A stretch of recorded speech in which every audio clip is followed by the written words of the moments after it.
Hello there, friends. You're listening to Hot Blooded, the podcast about love, rock and roll, and whatever else comes up along the way.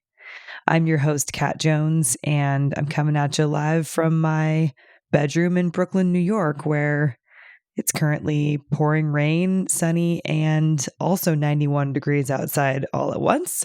So that's cool.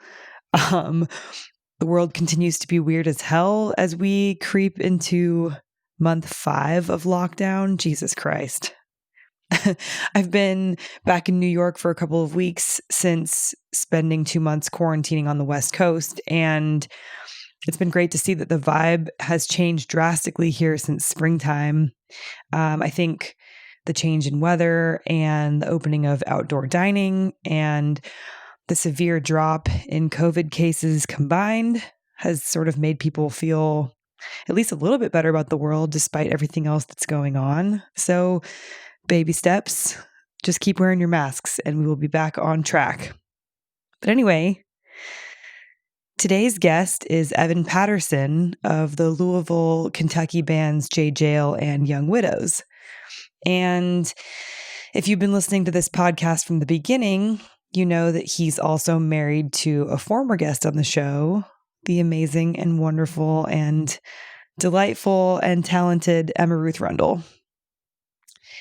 This episode is a really special one because it's the first time on this podcast that we've ever gotten the other side of the story that we've heard previously about someone's tale of falling in love.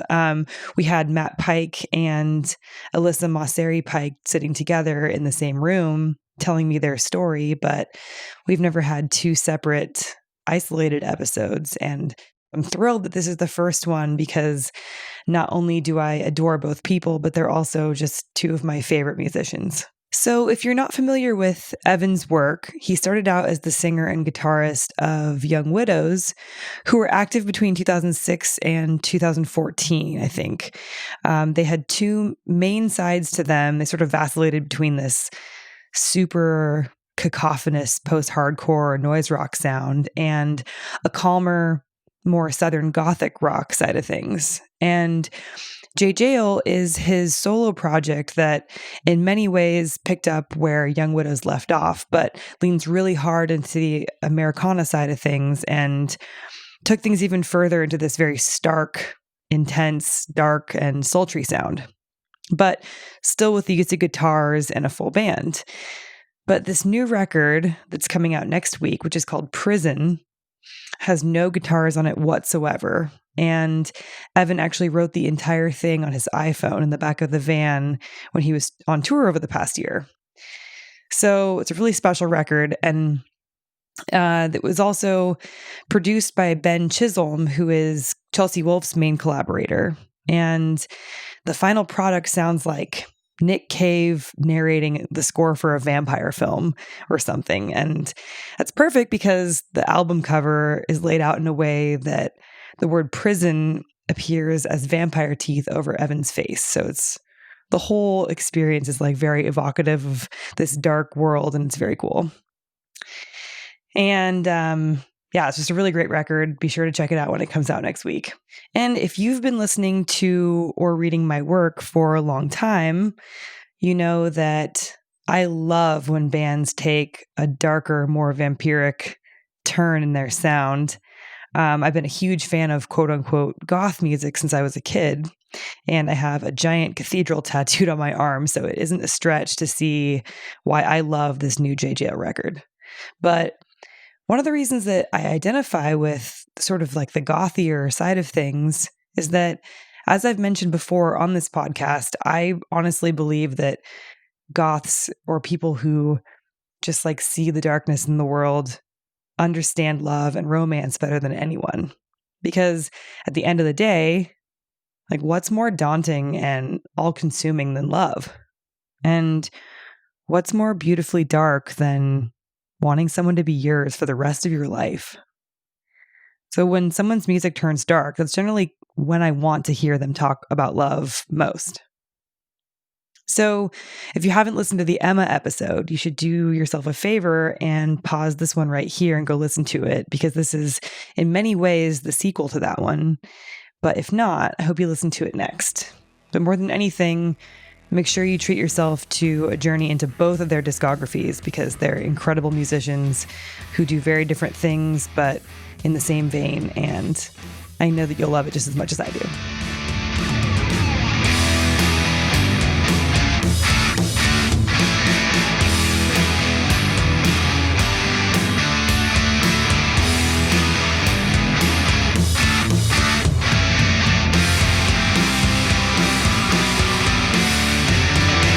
So, I mean, one thing that's been so weird during this time is like to be a creator and to be putting out things into the world. Like, have you been struggling at all with like, how do I promote songs right now? I mean, that's, the funny thing is we released one single. Well, I mean, since the pandemic started, I've barely made any music, and I started drawing again, which is something I kind of left behind when I was in my early teens. And that's been exciting for me because I'm getting like a high from it the same way I am from creating music.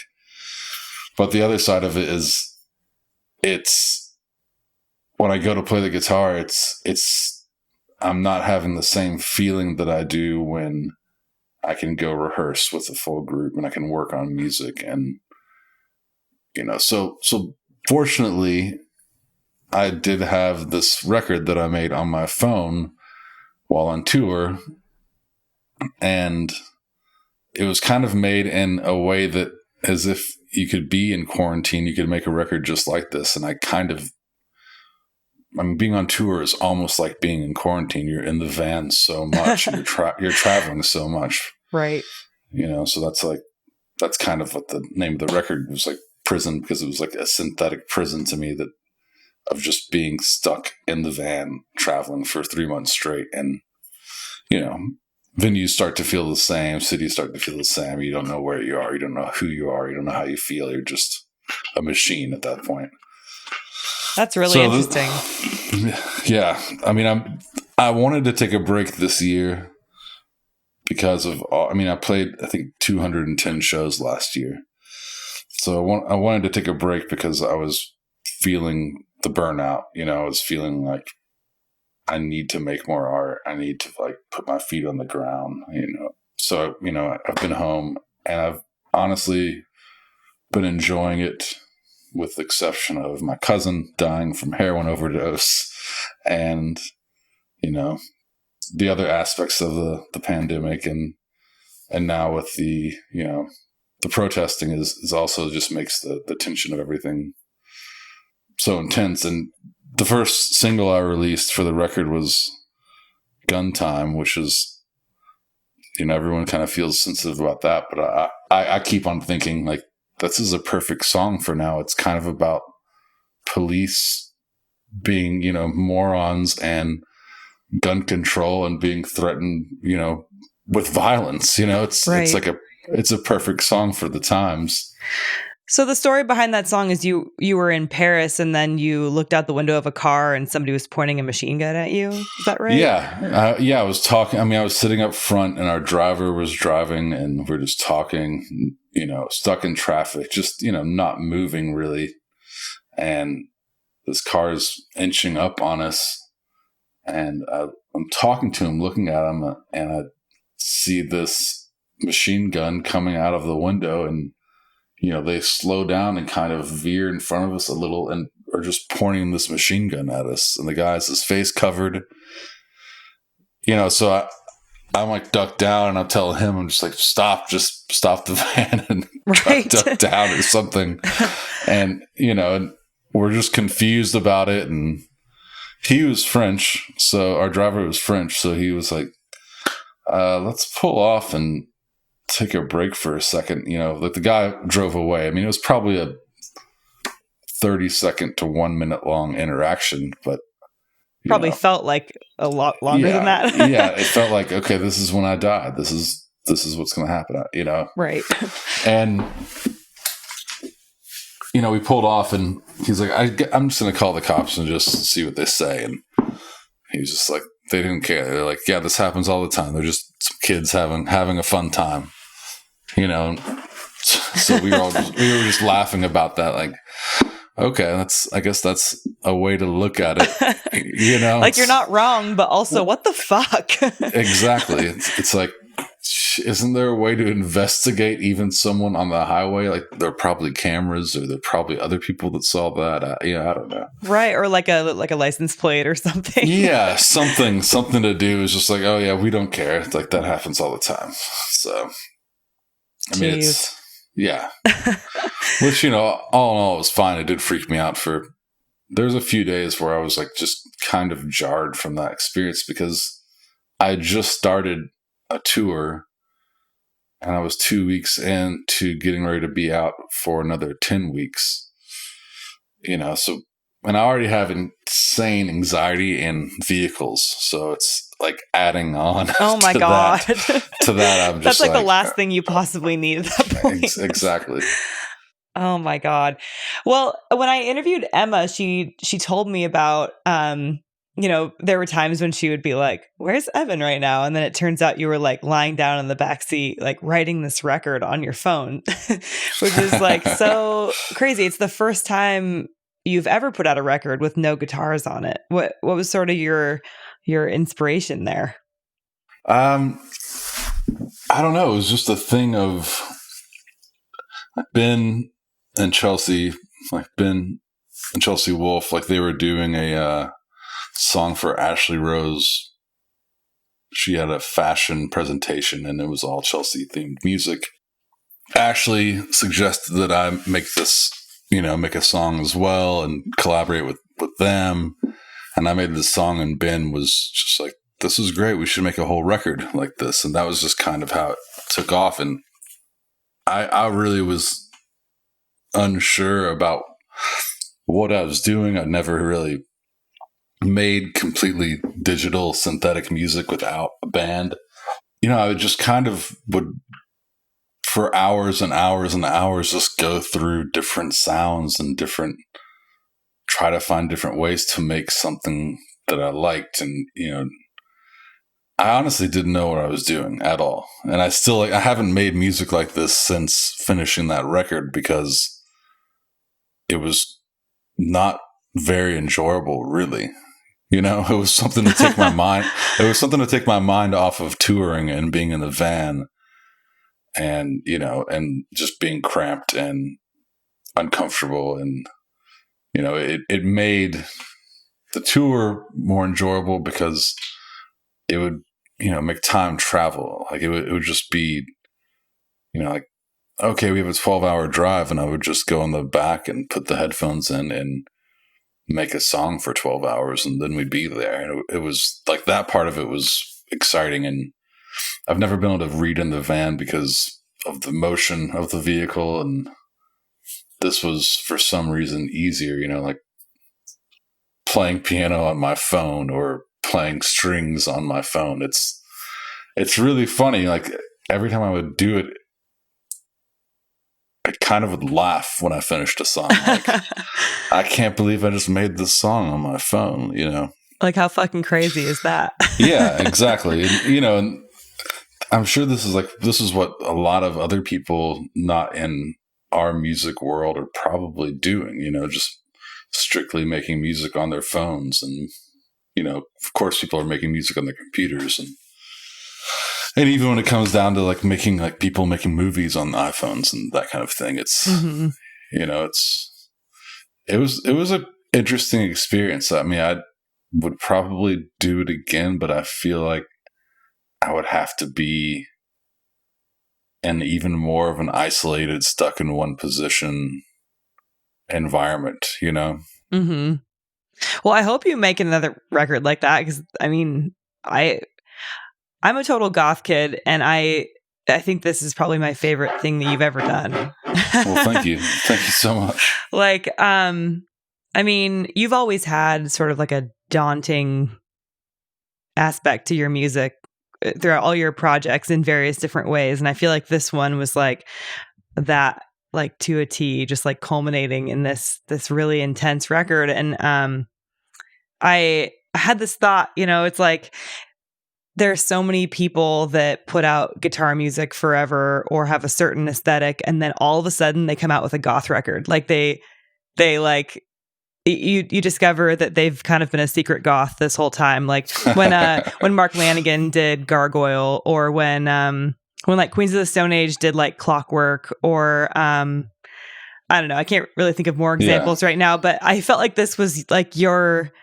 secret goth moment, like your sexy vampire moment, you know? Yeah. I was calling this record vampire music for a while. It's like we always refer to this record as the phone record, or people will be like, "What have you been doing on tour?" I'm like, "I'm making vampire music," you know. And that was kind of the mindset. And I don't know. I guess it's been since probably Young Widow's record, In and Out of Youth and Lightness. Like, kind of finding my voice was a thing that record opened me up to, using my voice in the way that it sounds. It's like I have a lower voice, and I never knew how to control it until then. And, you're kind of attracted to, I'm always attracted to the things that I think I'm capable of doing. Like I'm influenced by things that I think I can relate to, if that makes sense. Yeah. And it's odd. It's like, I don't know why darker music and music that people might think is sad or gothic or whatever you want to call it, but it's like that music actually brings me the most joy. It always has. It's like throughout my entire life. Yeah. I think I feel the same way. I feel like there's like this certain joy that you get that's almost like, almost feels kind of like a secret naughty joy you get out of like hearing this like sultry dark music that feels like you should be listening to it in the dark in secret.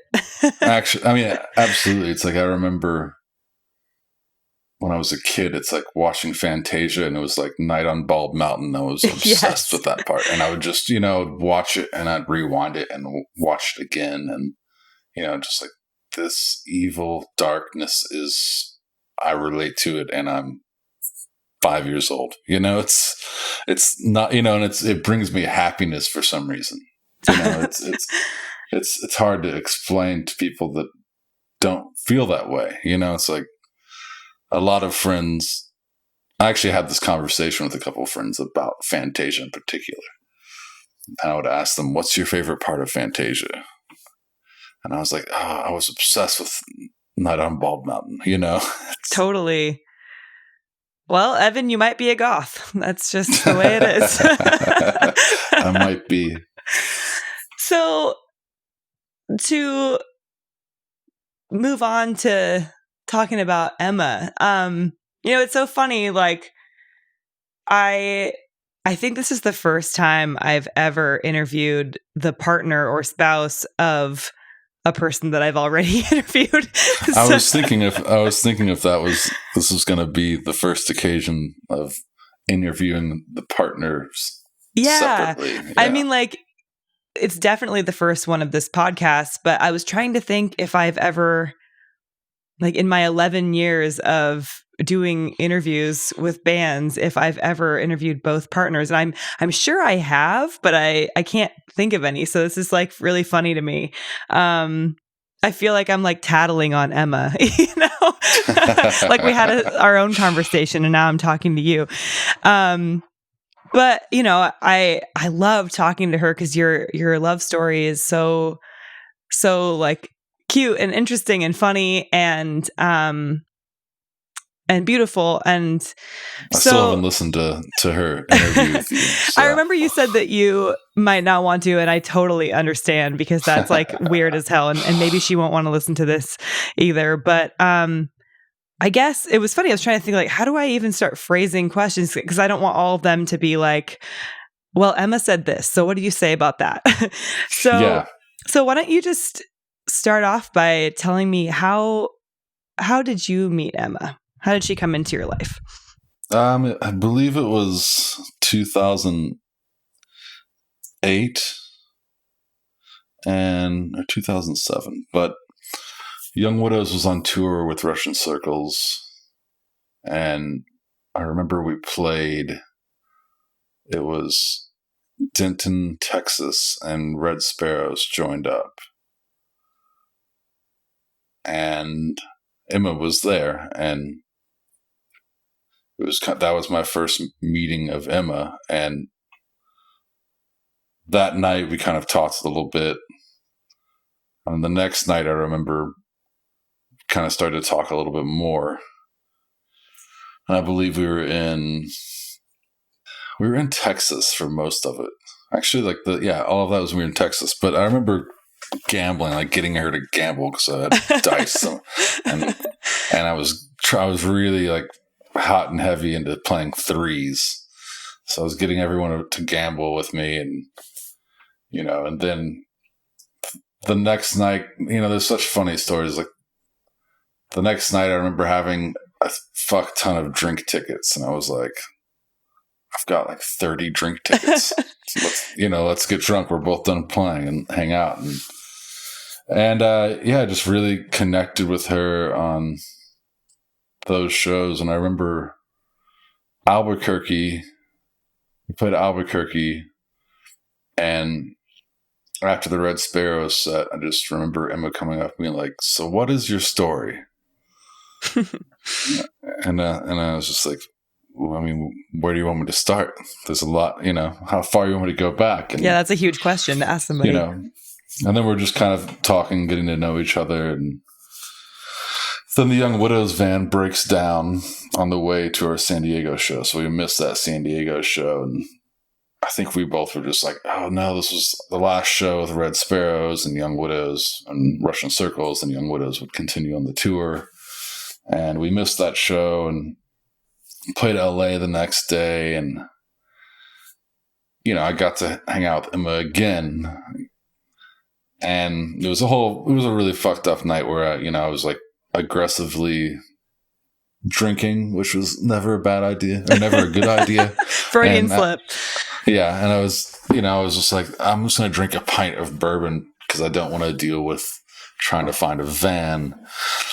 And so I'm hanging out with her, and I'm extremely drunk and talking. And I think at one point we decided to, this is such a funny story. It's maybe a little personal, but like we decided to go smoke a joint in this U-Haul truck that I'd rented because I was like, I just want to get fucked up. And I don't really smoke that much weed, and neither does she. And we're both in there smoking this joint, and I think we both get high, and we're like, why are we doing this?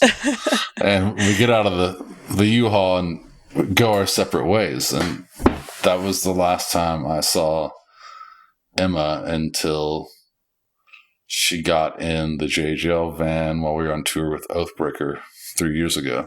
So that was like a long time between those two. I saw her one other time actually in LA, but there was always a thing. I mean, I remember when we parted ways on that tour when I first met her, I remember saying to my bandmates, like, it's probably a good thing that Emma and I aren't on tour anymore together because we both had partners, and like there was clearly a really strong connection between the two of us. And when she got in the van to sell merch for Jaye Jayle at the end of the Oathbreaker tour, and before we did our first European tour where I joined her band, it was kind of a thing to me. I was just like, I'm pretty sure I'm absolutely in love with this person, and I'm pretty sure she's in love with me. I'd like made all these ideas about it, but I hadn't spoken of it now, and I just didn't want to bring it up. And so then we did a tour together, and kind of the rest of it's history, did a tour together, and I think by the end of the year asked her to marry me. And yeah, that's the short version.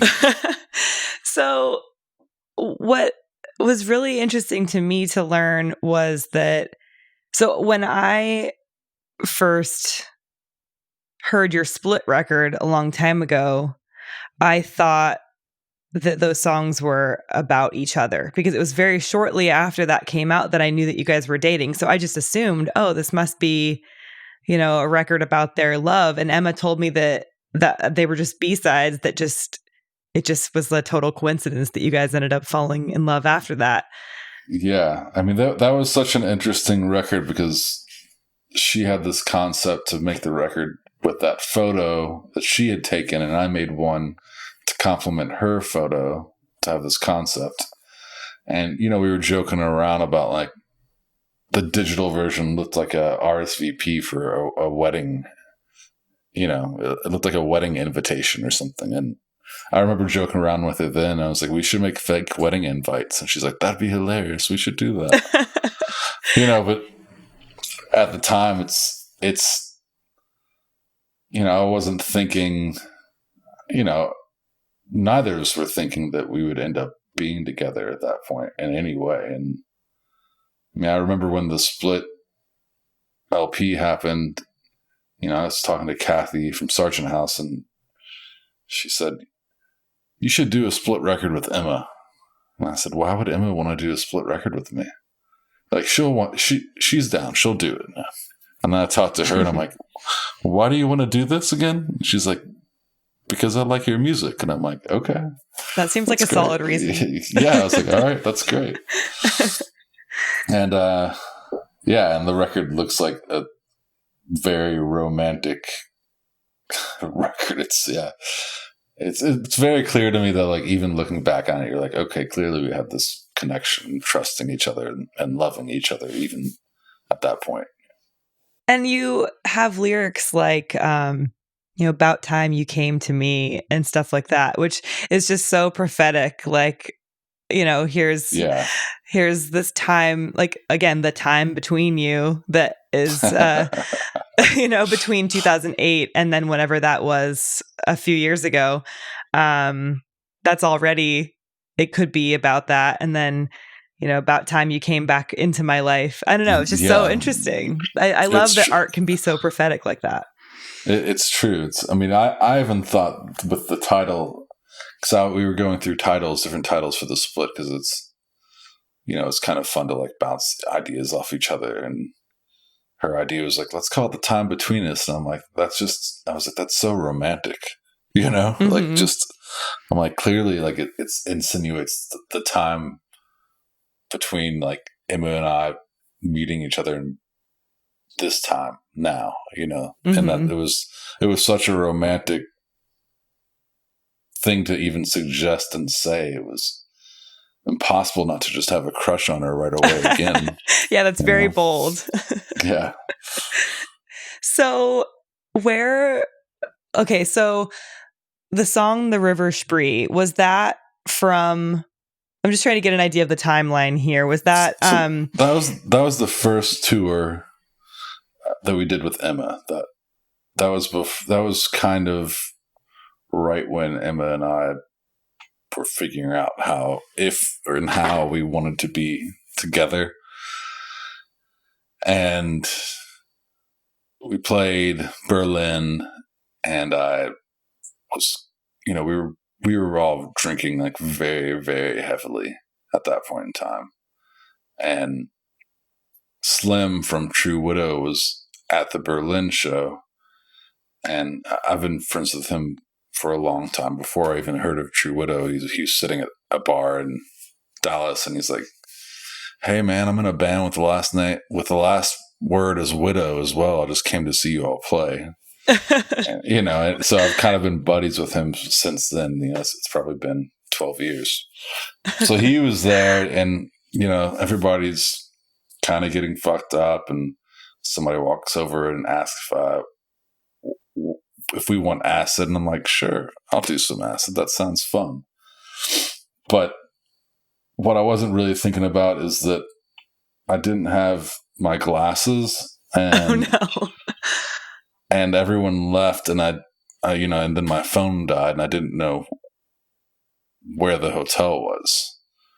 So all of a sudden I'm just like, okay, now I'm tripping, and I'm very drunk, and all I know is that Emma said, just go over the bridge, and the hotel's at the end of the street to the right.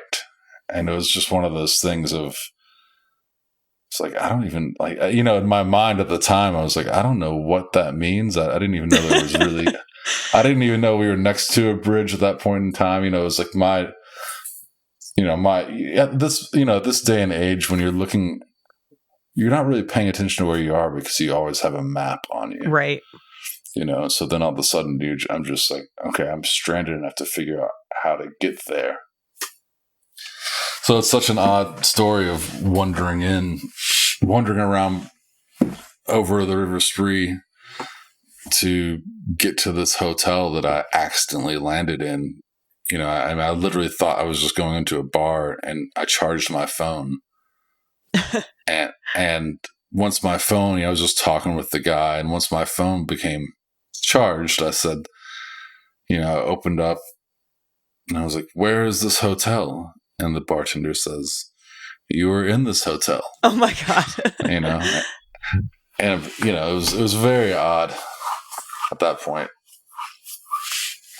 But I feel like there's a lot of things happening like that in my life at that point in time. And so, at that point, you asked for a key to Emma's hotel. Yeah. And then he just gave it to you.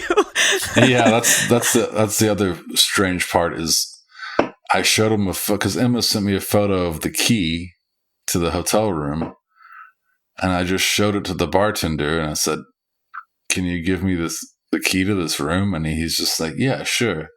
And at the time, I'm 6'4", and I'm wearing like an all black suit and a giant cowboy hat. And he's just like, yeah, no problem. Here's the key. And I wasn't thinking at the time that, it's like, that guy doesn't know who I am. He's very trustworthy, trust me a little bit too much. And I remember going into the hotel room, and Emma was just like, what in the fuck are you doing in here? How did you get in here? I was like, he just gave me a key. She's like, without contacting me or anything? That's super fucked up. Like, what if you had been somebody going in there to hurt her? I know. Yeah. But it all worked out. So why, at this point, you guys weren't together yet. So she said that you had some like existential shit that you needed to say. Did you like go in there with a purpose, or were you just tripping and you're like, I should go see Emma right now? I think I just went in there and it's just kind of ranted about like my journey maybe, and what all that was going on in our lives. And how people ramble on when they're drunk and on drugs. It's like, totally, it's like some of it might be prolific, but I would say like 75% is just like nonsensical. But it was interesting. I feel like, like I said, I feel like there was a lot of things kind of happening like that, and our energy, once we kind of came together, like our energy was just like, I feel like you could hold like a balloon from across the street and it would like come to us. It's wow. It was really powerful at that time. Clearly, because after that she hurt her ankle and had to cancel the rest of that tour, and she had I think 2 or 3 weeks left, and she flew to Louisville and moved in with me more or less at that point in time. So how did you, what was the conversation where you were like, okay, we have all this energy, we're clearly in love, let's be together? There was a night where after a show, there was a lot of drinking going on. So after a show, there was a fan that wanted to buy us around, and we were in the Netherlands, and he wanted to buy us all around with tequila, and so we all kind of went to go drink, and then Emma pulled me aside and said, "Hey, will you come on a walk with me?" And she was kind of telling me, "Hey, I have feelings for you, and I don't know if we should ever like sleep in the same room together." And at that point, I just was like, "I'm pretty sure I'm in love with you. I kind of can't stop thinking about you. It's been like this for 3 weeks. You know, I was having dreams about you, and you know, I'm in love with you." And she's like, kind of like, "Oh, okay." and it's a bit confusing because, you know, I was currently with someone, so that's like the tough part of all this. Like the start of it was just like I was with someone, and I wasn't necessarily, I wasn't happy. It wasn't someone, you know, it was someone that I loved and cared about, but it wasn't someone that I wanted to get married to and wanted. I didn't envision a long lasting relationship with the person, Mm-hmm. which is like sad and hard to say and put even when you care about someone. But, you know, I just kind of knew right away. I was like, well, you know, this is my connection with this person and my communication and, you know, our interest in art and music. It's, you know, it's perfect. It's something that, I mean, I couldn't have even imagined having that connection with anyone in my entire life. And there it was, you know, there it was, like the person that I felt this way about 10 years prior is back in my life, and I still feel that same way. So we just kind of talked about it and talked about it was a bad idea or a good idea. And I was like, it's just kind of something I think we have to do, you know? Yeah. Can't pass that up. Yeah. And she didn't completely disagree. And, you know, I was like, we'll just figure it out. And, you know, the most difficult part about it all was how quickly she moved to Louisville, because it was, you know, it was like I came back home and she hurt her ankle, but it was, you know, we were infatuated with each other, so it just made sense. Right. You know? It's just how that's how love works. And you'd already been around each other for so long at that point that I can imagine that suddenly not being together would just be insane at that point. Yeah, we were around each other every day for, you know, probably 4 weeks, 5 weeks. And, you know, then all of a sudden we weren't. And you know, and we had kind of opened the doors to being in a relationship. And, you know, you can't stop that. There's no way to like make the right decisions or the wrong decisions. You just make decisions. You just go with your instinct and hope it works out. Right. And then if it doesn't, then you're miserable. So. Absolutely. Do you believe in the concept of soulmates? I mean, I don't know if I do, but I do feel that kind of connection with Emma. You know, it's, you know, and as we're in a relationship now for 3 years, and I still feel there's times where like our connection and our communication, and it's tough because I'm not like a spiritual person, really.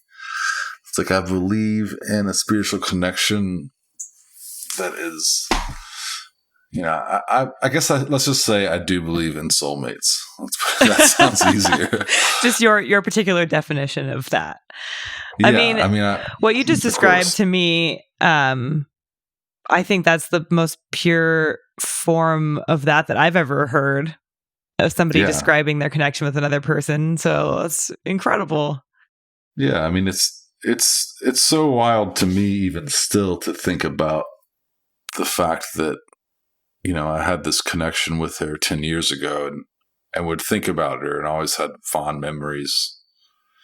And then the fact that we would come back into each other's lives, you know, it's odd. Like the fact that like, I mean, as strange as it sounds, it's like I live in Kentucky, and it's not that I see that many people, and it's a strange place in the world to be, and even having the opportunity to tour and play music living here is something that I feel like I'm very fortunate to have those opportunities.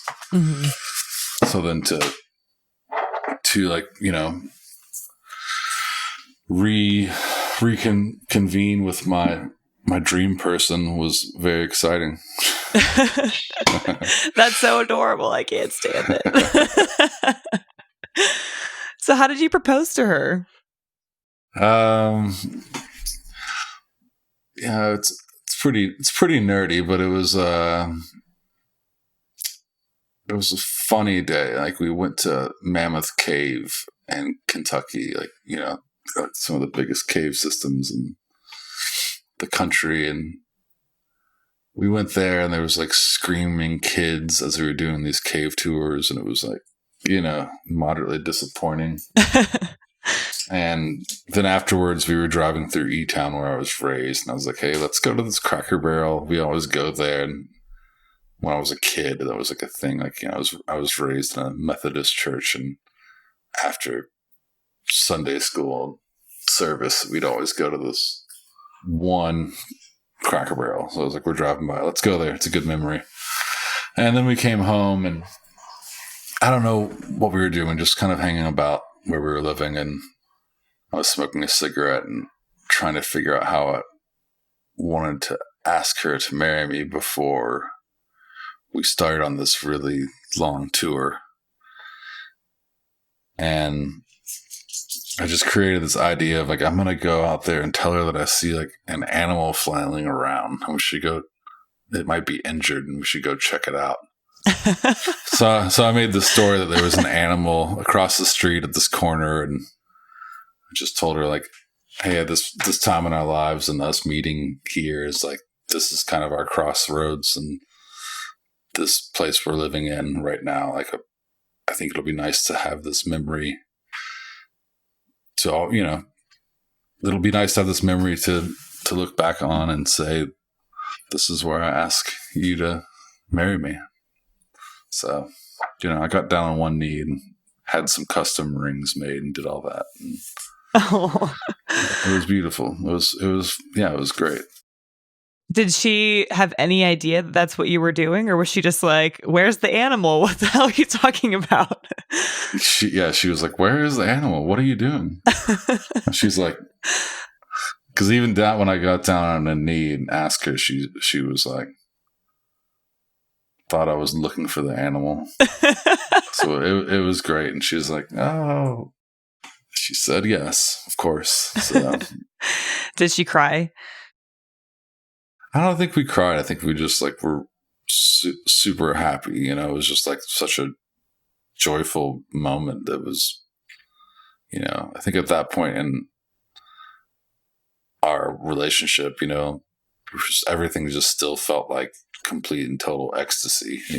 Wow, that's so cool. So yeah, it was beautiful. It was fun, and our wedding was super fun, and I got married under this ginkgo tree in Cave Hill Cemetery, which my grandparents are buried there on my mother's side, and it's one of the most beautiful cemeteries in the country. It's a place where we would go walk before that, and there's it was, everything about it was perfect, and had a reception in the studio where our friend Kevin Ratterman has a studio. It's where On Dark Horses was recorded, and Young Widows recorded Easy Pain there, and some of the Jaye Jayle House Crick songs were recorded there. So it's like a really special place for you. Yeah, it was like, this is everything about it was perfect. It's like you're getting married in your favorite cemetery, and we're having the reception at this magical studio that, has brought us all so much creativity and outlets, and it was really fantastic.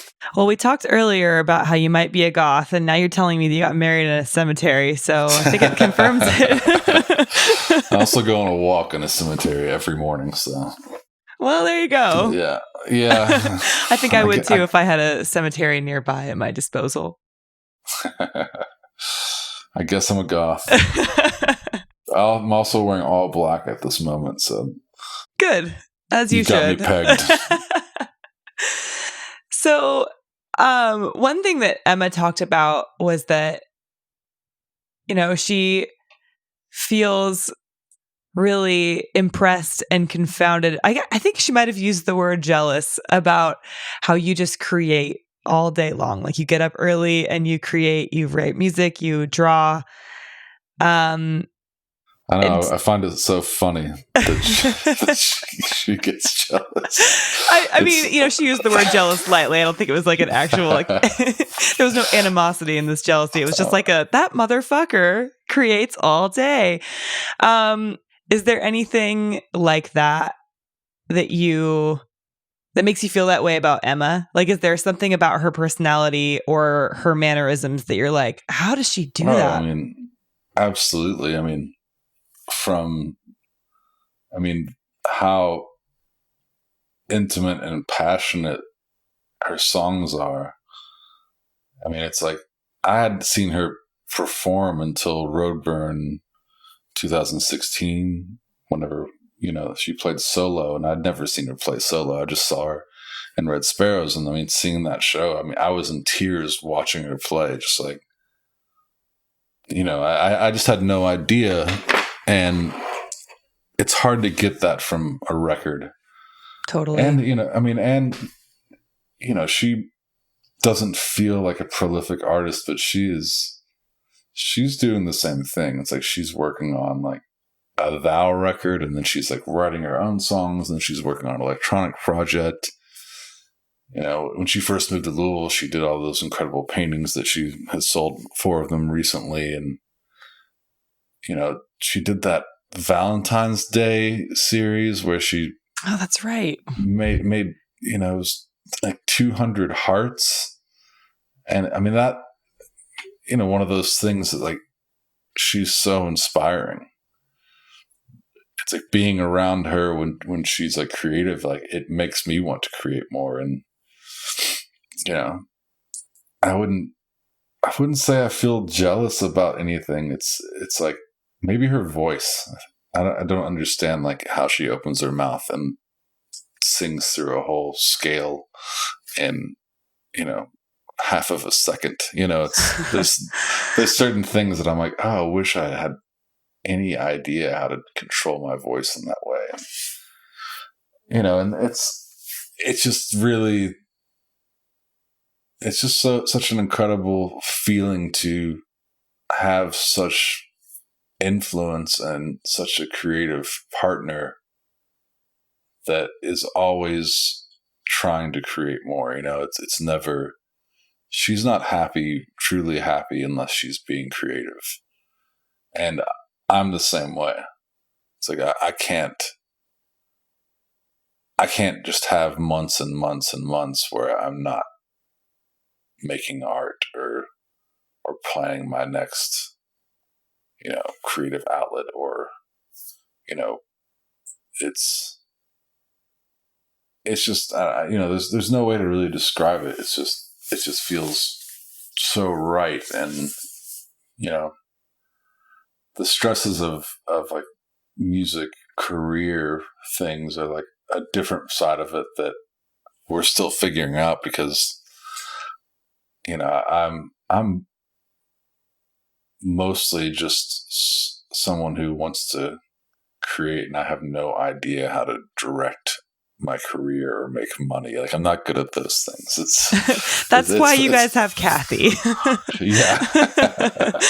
It's just more about, you know, it's about just like making things and using my brain and exercising my brain and my mind. And it makes the days more pleasant. And, you know, so some of our most beautiful days, I think, as a couple, is when she's creating in the other room and I'm creating in the other room. And then, you know, we take breaks and we hang out with each other, and we're both just like constantly thinking. And, you know, talking about what we're working on and, happy for each other. And then we go our separate ways again and keep creating. And it's really like, it's more inspiring to me than if we were making the same thing together,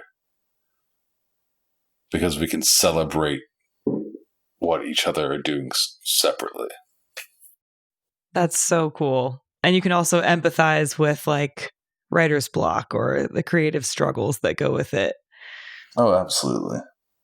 Touring too much is not good for writing music.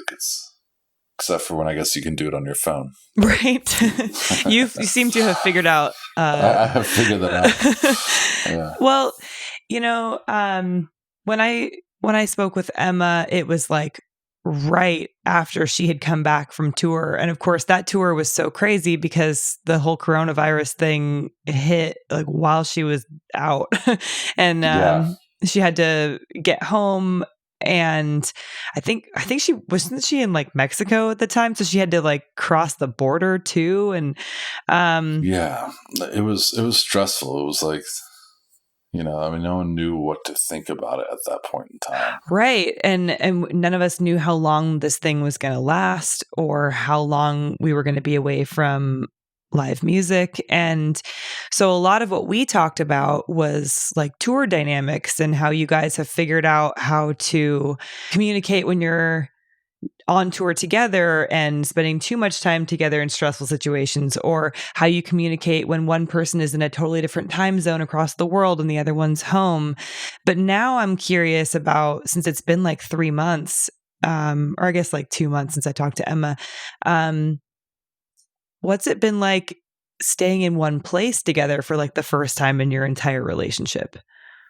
It's been, actually, I think it's something, it's something that we really needed.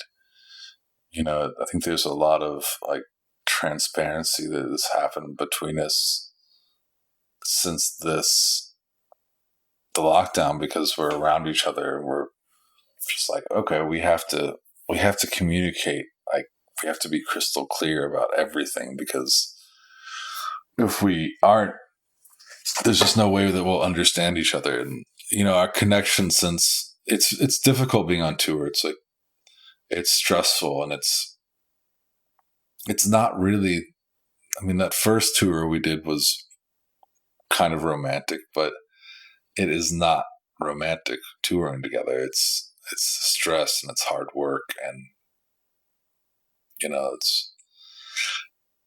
we kind of have figured out that maybe touring together isn't the smartest thing for us as a couple. And since being home together during the pandemic, it's been a much needed place for us to like get to know each other and get to be closer, and kind of face each other and think about even our future more and what we want to do, because it's so hard to even think about the future when you have a tour that's 9 months away. It's going to be 3 months. And, it's last year I was only home in Louisville for, I think it was less than 3 months out of the year. So it's difficult to make any kind of plans as a couple besides work and tours and this kind of thing. So now we're home and we've like landscaped our front yard. Wow. And, like pulling a fence down, and we're doing things to like, better our home. And also it's like a connection through that, because this is our place together, and this is, kind of our sanctuary. So it's been beautiful. It's been really great. That is so cool. I feel like, you hear so often about couples being like, oh my gosh, quarantine's terrible. Like if I have to see his face one more time today, I'm going to scream. And here you are saying it's like one of the best things that's happened to you guys in a while. I think that's so cool. Yeah.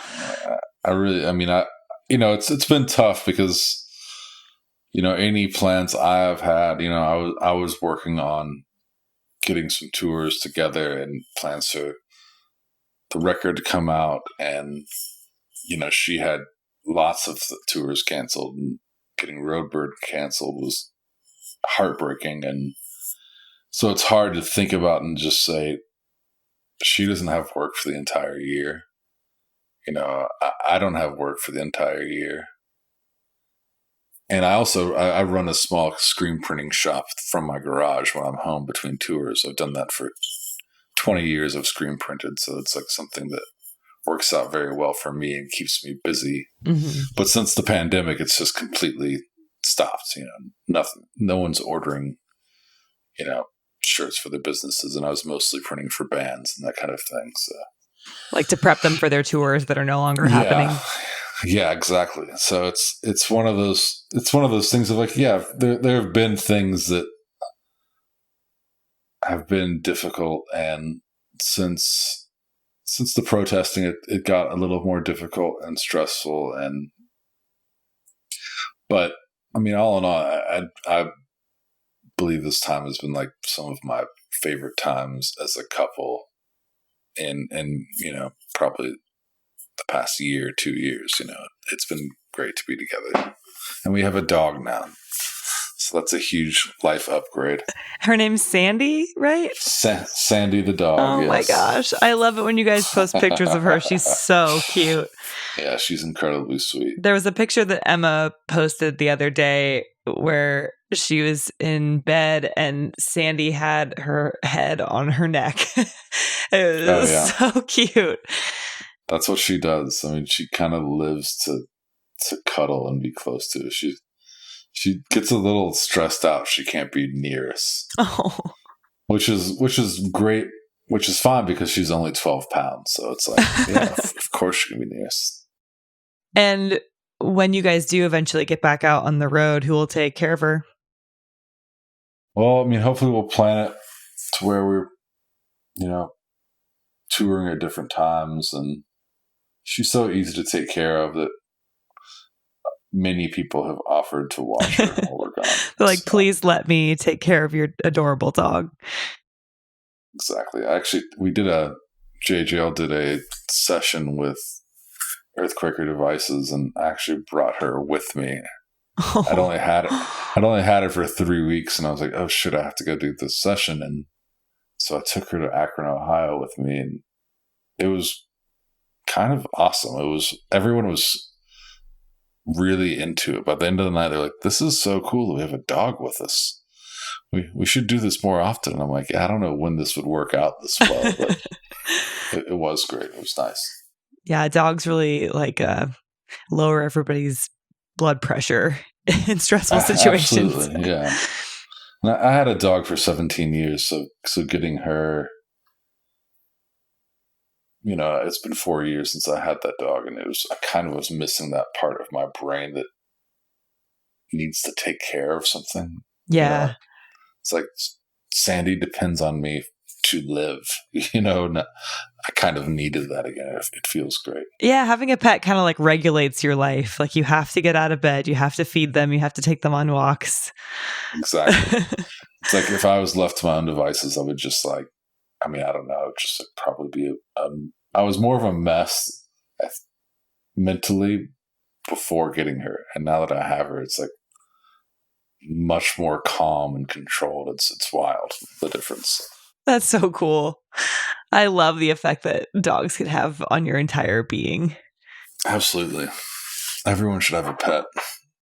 Yeah. When people don't have pets, or not when they don't have pets, but when they're adamantly opposed to pets, I kind of don't trust them. They're just too selfish. Or just what's wrong with you? Do they not give you joy? Exactly. Yeah. I could see not being in a place where you can have one or something like that, but yeah. Yeah. So, just one more question for you. And that is, what would be your main advice that you would give somebody about how to have a wonderful long relationship like you and Emma have? Communicate. I mean, you have to communicate. It's like the most difficult times in any relationship is when you aren't communicating. Don't hide anything. Just be trusting, and that's all you can be. That's the best partner anyone could have, is like someone who's honest and is communicating about what they're feeling or what they want or and listening. That's like the perfect partner, and that's like I think what we're striving to be, and as you do that, you just become closer and more caring and more loving and more appreciative for each other. And it's kind of the only way to make anything last. If you don't want it to last, then you should lie and cheat and end your relationship and get out of it.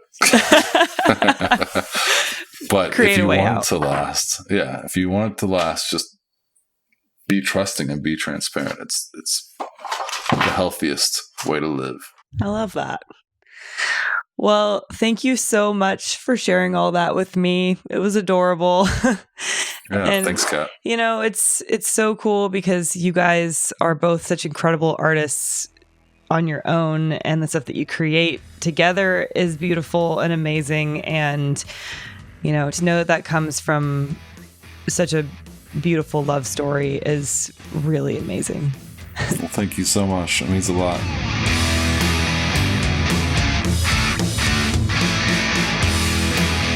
This episode of Hot Blooded was hosted, written, and produced by me, Kat Jones. It was edited and co-produced by Evan Dulaney, and the theme song was written by Jordan Olds. The logo was made by Corey Largent, who goes by Insane Clam Pasta on Instagram, and additional graphics were made by Jonathan Amaya. Special thanks to Kathy Pello, Stephanie Marlowe, and Emma Ruth Rundle.